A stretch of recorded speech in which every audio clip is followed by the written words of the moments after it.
What keeps us healthy and happy as we go through life? If you were going to invest now in your future best self, where would you put your time and your energy? There was a recent survey of millennials asking them what their most important life goals were. And over 80% said that a major life goal for them was to get rich. And another 50% of those same young adults said that another major life goal was to become famous. And we're constantly told to lean into work, to push harder and achieve more.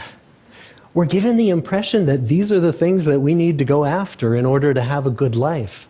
Pictures of entire lives, of the choices that people make and how those choices work out for them, those pictures are almost impossible to get.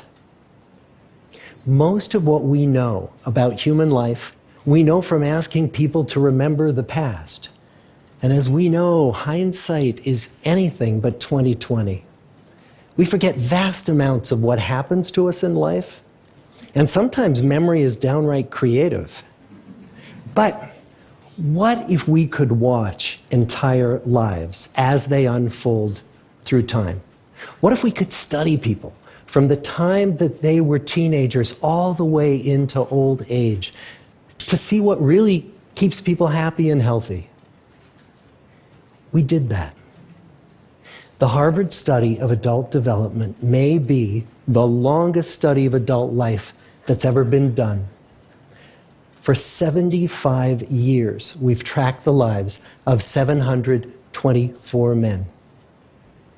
Year after year, asking about their work, their home lives, their health, and of course asking all along the way without knowing how their life stories were going to turn out. Studies like this are exceedingly rare. Almost all projects of this kind fall apart within a decade because too many people drop out of the study, or funding for the research dries up, or the researchers get distracted, or they die, and nobody moves the ball further down the field. But through a combination of luck and the persistence of several generations of researchers, this study has survived. About 60 of our original 724 men are still alive, still participating in the study, most of them in their 90s. And we are now beginning to study the more than 2,000 children of these men. And I'm the fourth director of the study. Since 1938, we've tracked the lives of two groups of men. The first group started in the study when they were sophomores at Harvard College. They all finished college during World War II, and then most went off to serve in the war. And the second group that we've followed was a group of boys from Boston's poorest neighborhoods. Boys who were chosen for the study specifically because they were from some of the most troubled and disadvantaged families in the Boston of the 1930s. Most lived in tenements, many without hot and cold running water. When they entered the study, all of these teenagers were interviewed, they were given medical exams. We went to their homes and we interviewed their parents. And then these teenagers grew up into adults who entered all walks of life. They became factory workers and lawyers and bricklayers and doctors, one president of the United States. Some developed alcoholism.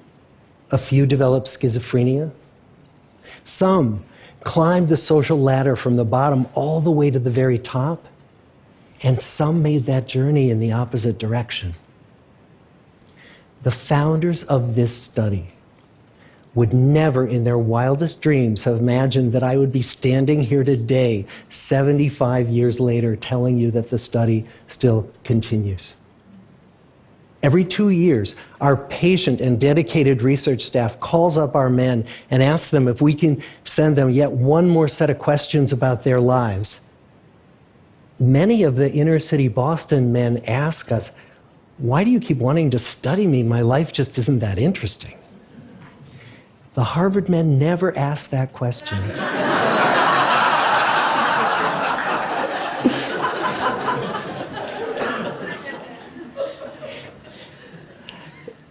get the clearest picture of these lives, we don't just send them questionnaires.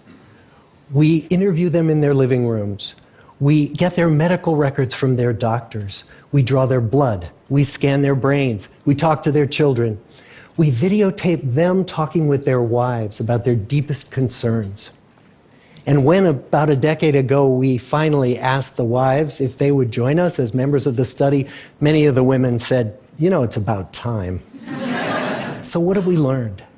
What are the lessons that come from the tens of thousands of pages of information that we've generated on these lives?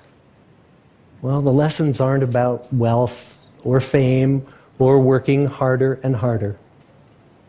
The clearest message that we get from this 75-year study is this: good relationships keep us happier and healthier, period. We've learned 3 big lessons about relationships. The first is that social connections are really good for us and that loneliness kills.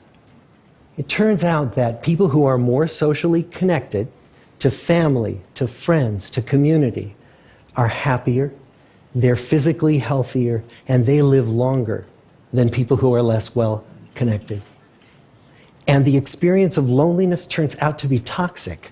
People who are more isolated than they want to be from others find that they are less happy, their health declines earlier in midlife, their brain functioning declines sooner, and they live shorter lives than people who are not lonely. And the sad fact is that at any given time, more than 1 in 5 Americans will report that they're lonely. And we know that you can be lonely in a crowd and you can be lonely in a marriage. So the second big lesson that we learned is that it's not just the number of friends you have, and it's not whether or not you're in a committed relationship, but it's the quality of your close relationships that matters. It turns out that living in the midst of conflict is really bad for our health. High conflict marriages, for example, without much affection, turn out to be very bad for our health, perhaps worse than getting divorced.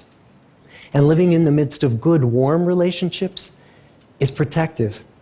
Once we had followed our men all the way into their 80s, we wanted to look back at them at midlife and to see if we could predict who was going to grow into a happy, healthy octogenarian and who wasn't.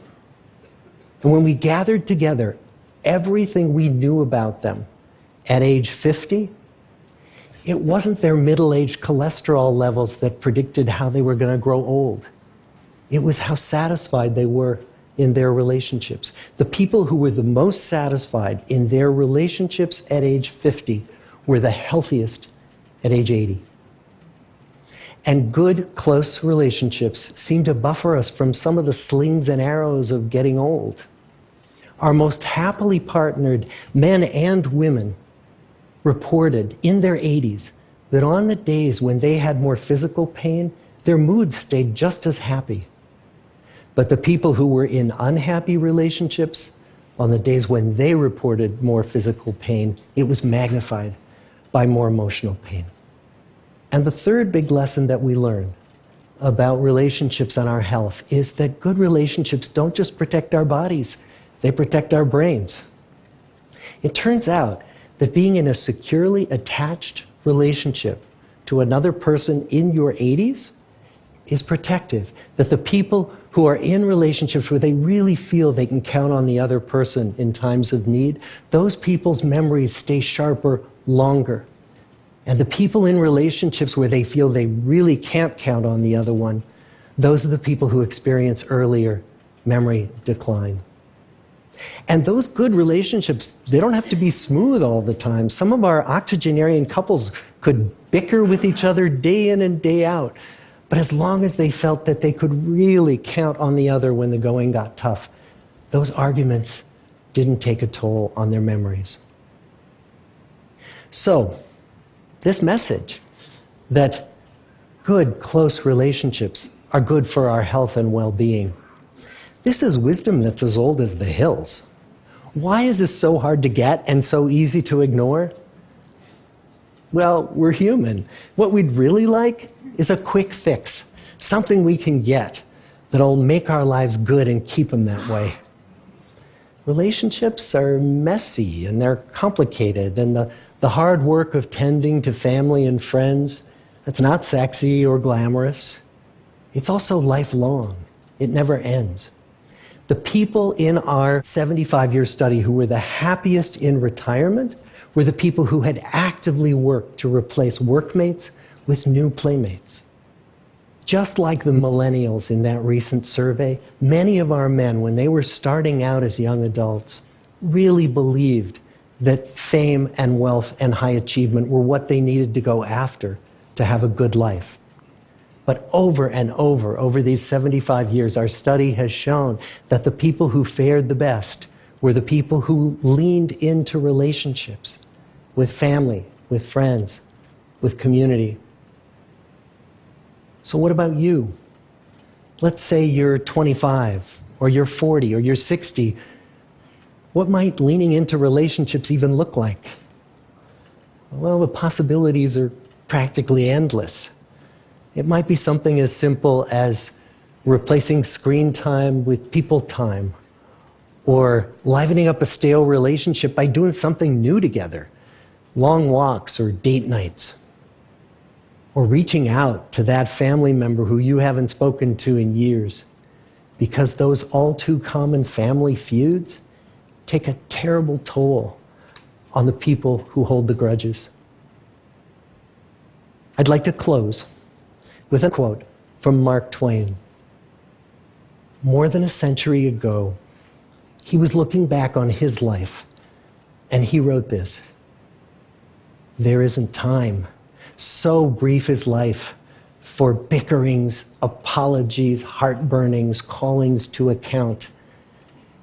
There is only time for loving, and but an instant, so to speak, for that." The good life is built with good relationships. Thank you.